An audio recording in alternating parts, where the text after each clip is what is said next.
Craig Scanlon, we're out here in Parker, Arizona, running our Rigid Industries, Rockstar Energy, Polaris RZR, and we're out testing with a brand new team and a brand new car. A big thing for us was understanding the fact that we don't just have a new race car. I have a new race program. I have new chase trucks. I have a whole new team and a whole new car, like a new manufacturer of the car for us.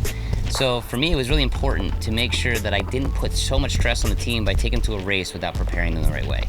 So this is our second time out testing. We went to test the shocks, so we shook down the car with a core group of guys.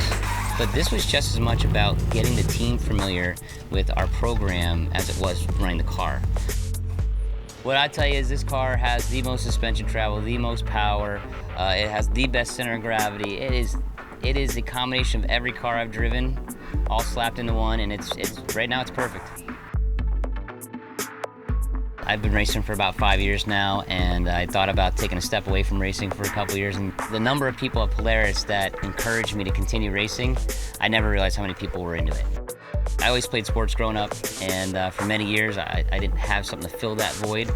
And the first race I was in with Bill Shore from Jagged X, and this minute that flag dropped, I realized that this was something I was never not going to do again. I was going to do it for as long as I could.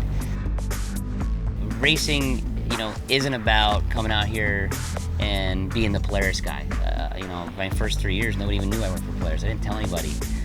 And the relationships I've built over the years are relationships I'll have forever, memories I'll have forever. And I would have never been able to experience that without getting out here and doing it myself. So it's a lifestyle choice for me. I don't feel any pressure to prove anything to anybody else.